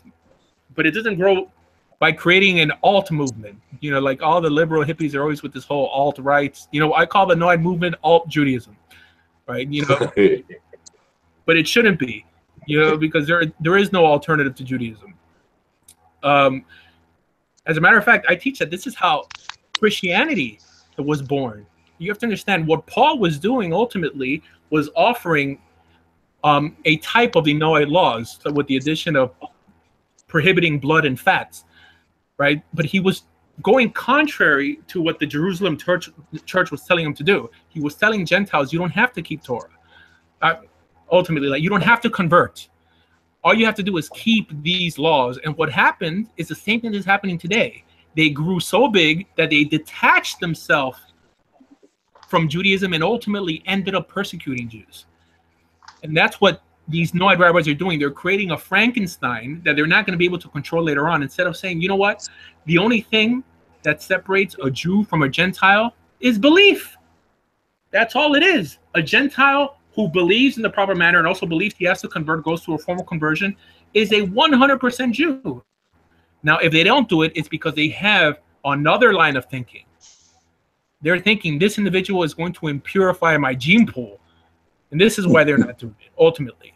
Because if they really believe the only difference between a Gentile and a Jew is Nasiv and Ishma, you know, him being Makabo mitzvahs, if they really believe that, they would be running to convert anyone who wants to join the Jewish people. But they have some ulterior Kabbalistic belief that teaches that non-Jews are intrinsically impure. And if a non-Jew converts, it's because he was a Jew always, right? And he's just returning into the fold, which means that he's double, you know, he has a double blessing. Of course, when they finally meet a convert, they'll be like, oh, well, he's not too impressive. He's probably not a real Jew. You see how Kabbalah ultimately hurts rather than helps the situation? You know, it says, you know, I understand every cake needs a little bit of frosting, right? You know, but too much frosting is going to give you a bellyache, and that's exactly what's happened in Judaism. Let's just go back to Jewish law. Let's go back to the Torah, and, you know, like, teach everything Kabbalistic as it was meant to be taught, as something optional and subjective. You could accept it from a devotional perspective, that's fine, but don't build your eternity on it, and don't build your eternity on some promise of a small segment of rabbis that teach that Noahides get a share for keeping 7 laws with the additional law that they were given to Moshe Rabbeinu and Har Sinai. You know, just go straight to Torah, because that's the only thing we could be certain of. that what pleases the Almighty, that the only way you worship the God of Israel is by keeping his commandments fully. And he doesn't distinguish between commandments. In other words, he holds in just as high regard the command, like of shotness, of separating wool and linen, and the command to keep Shabbat and circumcise yourself. There's no distinction in the Torah. So go for Torah, man. Go for Torah and make a difference. We need soldiers out there. Like, we need people challenging the rabbis and bringing them back to the script, right? The script was what I laid down before, that it's Torah Shebiktav and Torah Shebal Peh. When a rabbi says something silly, you bring out the Mishnah Torah, you bring out the Gemara and said, you're going against with the halacha, correct yourself. Of course, you're going to say, oh, well, you're a convert, you don't know that, whatever, it doesn't matter. You'd be surprised what one person can do. You have to check them, it's not everything that they say goes. There's a script you have to follow, right? Because Judaism cannot destroy itself. But that's one principle that applies to any great movement. It cannot destroy itself. In other words, if you have rabbis that keep changing and changing Judaism, what happens is that you're going to end up with something that doesn't resemble what you started out with. But the Talmud laid down these principles. Torah Shebiktav, Torah Shebal Peh, the 5 books of Moses, and the Mishnah and its commentary, the Gemara, right, which make up the Talmud. That's what's binding. That's it. Everything else is optional to believe. Of course, the Mishnah Torah is only a compilation of the laws in the Talmud. This is why, most rabbis quote the Mishnah Torah. Most rabbis quote the Shulchan Aruch, because the Shulchan Aruch is just a compilation of the laws that are in the Talmud, right? So it's not. So you shouldn't say Rabbi Nachman says. No, you'll say Rabbi Eliezer, Rabbi Akiva, Hillel, Shemai V'Avtalian. These are Tanaim. These are guys that had smicha. Oh, that's another difference. All right. The elders had something called smicha, ordination, going all the way back from Moshe Rabbeinu, but it was discontinued. It was really abolished in the year 300, more like 350. I think like Rabbi Hillel Bet was the last one to have authentic smicha. Is what gave those rabbis the authority to establish binding halakha. So that is what distinguishes something that's mandatory to observe, like versus what's optional to observe and even believe. Whether those rabbis had smicha. So the last group of rabbis that had actual smicha are the Tanaim, right? For example, Rabbi Akiva is a Tana. Hillel's technically a Tana. He's lumped in with Zugot, but in that time, till that time, they had authentic smicha, and everything after the Sanhedrin and smicha was abolished is opinion literature. But I wish they would equip Noahides more in this arena. I think the reason they don't is because they don't want to get checked. But they don't want some Noahide calling them out in the middle of the sermon and say, hey, Rabbi, the Rambam says this, like the Gemara says this. Right? It's just, I'm just telling you. So this is why these rabbis don't want to equip you, because it takes power away from them. And this is why they view me as such a threat, apart from me being a convert myself. And I don't deny it. For some reason, most people convert. After they convert, they lie to everyone and say, oh, I'm a born Jew, and I've always been a born Jew. Instead of saying, no, I'm a convert. As a matter of fact, if I found out that I was a born Jew yesterday, I would lie and say that I'm a convert for the sake of helping others. Saying that, if God could use me, he could use anybody. Because who am I? I'm not a... Trust me, that you guys have a bigger voice than you think. But anyways, good night.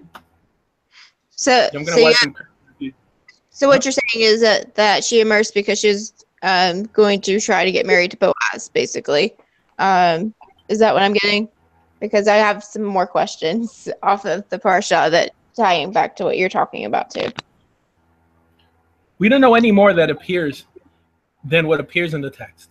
And we could speculate only because Rashi has a comment on it, or the Ramban doesn't really make it true. We don't know. We don't know.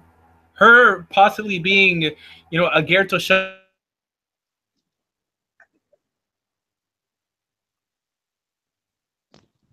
I think we lost him.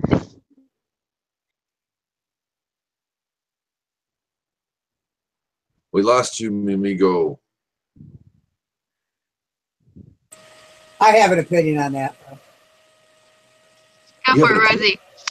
Okay, my opinion is she married Boaz in order to become a convert. Once they got married, once she had her period after being a married lady and had to wait 2 weeks, she had to go to mitzvah. Boom, done. There you go. Well, that was my point. Is because before That's my nutshell. before she went to marry Boaz, it says, "And you shall immerse," in chapter 3, verse 3, and that's why, because it says, "Therefore immerse and anoint yourself, don your finery, and go down to the threshing floor." That's where we got it. That's where she converted. Yeah, that was my point. You know. Now we know. 3-3, right? Yes, 3-3, and that was the reason. The Rashi to me on this actually makes sense about when he's talking about what this actually is referring to, because immersion, because it removes idolatry. Anoint yourself with the commandments. Don your finery, which is your Shabbat garments, and then she's going to go marry Boaz. Although when she gets there, he finds out that there's someone else closer than him who has to relinquish rights before they can get married.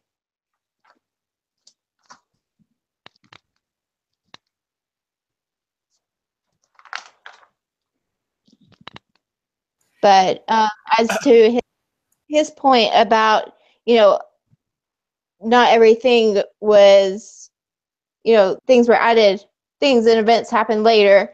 I know there's a lot of commentary about this week's Parsha, talking about,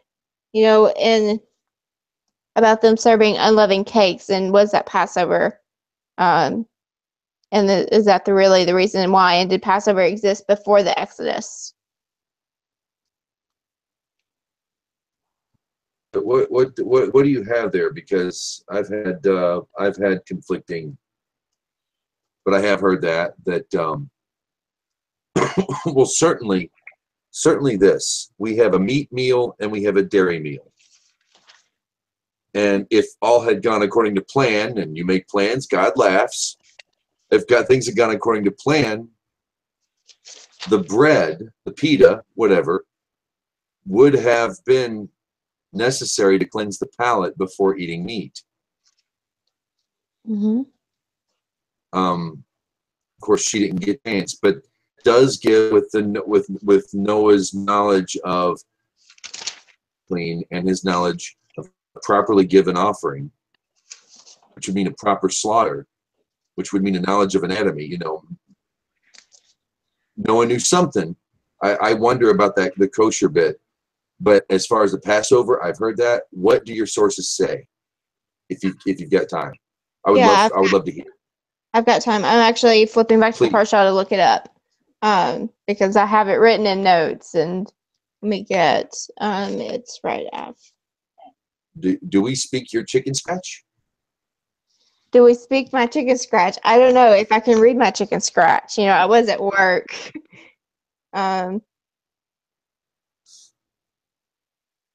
Let's see.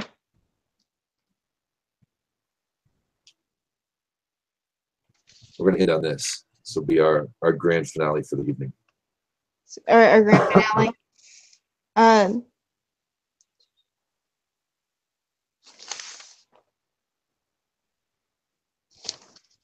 I'm trying to find the exact verse for it, but it's where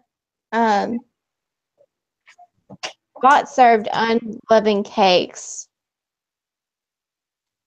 to his guests, who were angels, obviously, before Sodom and Gomorrah was destroyed, and that's where this is coming from. And some people say that it's because, the reason they were unleavened was because it was Passover. But my question is, how can Passover exist before the Exodus ever happened?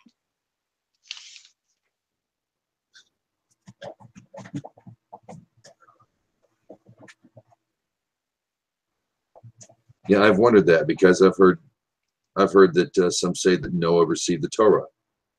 That and I'm wondering if it was Torah as man understood it at that time. It took Abraham to understand that circumcision, and I dare say the separation of meat and dairy. With Noah's ability to make an offering, there is no double standard anywhere I've found in an elevation offering. You either make it right or you don't. Noah did it right, or else God would not have accepted it. From what I understand, I could be wrong. But Here it Noah is. knew what he was doing. It's in chapter 19, verse Go ahead. 3. Okay. Yeah. So it's in chapter 19, verse 3. I'm reading out of the Stone Edition, Chumash. And, of course, this is also Rashi. But it says that he baked matzah because the angels came on the 15th of Nisan, which would later become Pesach. But why would they be serving unleavened bread if, they didn't know the Torah? Or is this commentary on why was it unleavened, I guess, it's trying to tie in to the rabbi's point about, not everything existed as it went. The people got more commandments until they get to Sinai, and we got them all, right? Because up until Abraham, all they had at this time were 8 commandments that they had to follow, and that was it. But why were they making unleavened bread? Because they were in a hurry. But there was a separation of clean and unclean. There was separation of meat and dairy. So obviously, it might not have been commanded upon them, but they knew something. There is a theory, and it's a minority opinion, that Noah received Torah. And just like Noah, there was no circumcision, we don't know. Maybe they weren't worthy of knowing that section, if you will, of Torah. Abraham merited that. Abraham's influence merited everybody else getting it. Before we got at Sinai, what's Moses have everybody do? Okay, before we do anything, you gotta keep Shabbat and you gotta circumcise. Let's do it. Come on, that's how he prepared everybody before the preparation even. So maybe there was something at the time. There was something within Noahide law, within the Everman Hahai, possibly. Just because we know that Noah knows, they know these things. Why? How could they know these things? Obviously, it was in Torah. Why would the only guy they called righteous? I got a question for you, James. I got a question for you, James. Please. Shut me up, please. Did Americans have freedom of speech before the First Amendment of the Bill of Rights? Before we codified the Bill of Rights, did the First Amendment exist? Did Americans hold to the belief of freedom of speech and expression before the Bill of Rights was codified into the Constitution? I'm going to say yes. I mean, this is what we're arguing about. This is how deep. This is how far down the rabbit hole we're getting here. It is, but like if you're arguing this, if you're going to say that Rashi applies here, knowing about Passover, then why can't it apply later when we're talking about Ruth, when Rabbinics has already been set up?